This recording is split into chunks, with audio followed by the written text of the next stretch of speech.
Di Ustadz mengatakan di mukadimah bahwa Allah menyayangi kita lebih dari orang tua kita. Saat mendengar itu rasanya saya sedih karena masih sering suudzon kepada Allah. Tapi saat kembali ke rumah menghadapi lagi begitu banyak masalah di rumah tangga, kadang saya merasa jauh dari Allah dan sering merasa lelah. Berdoa bagaimana caranya agar semakin tawakal dan kuat dalam ujian hidup ini. Agak mirip dengan yang tadi, tujuan hidup setiap manusia ke surga. Apapun rintangan yang dia hadapi di dunia tidak menghalangi siapapun untuk menempuh jalan ke surga.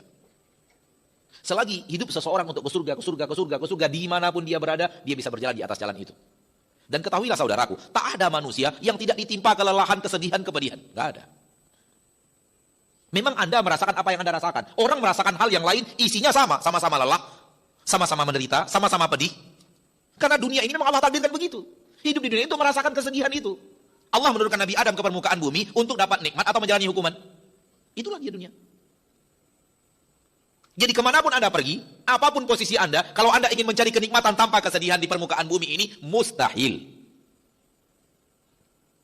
Dunia ini kenikmatannya diiringi dengan kesusahan. Senyumnya diiringi dengan tangis. Kemudahannya diiringi dengan kesulitan.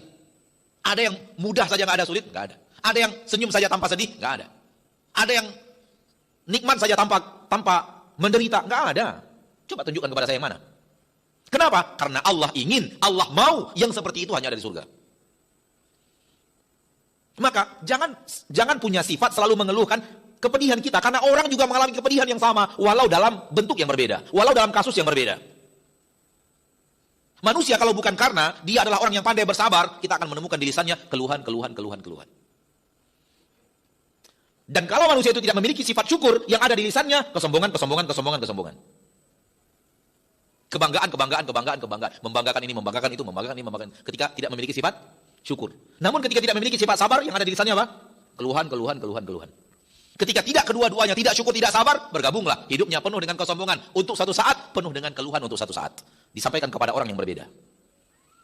Itulah dunia. Allah ingin kita merasakan, manusia ini merasakan pedih, merasakan sulit, mereka merasakan susah.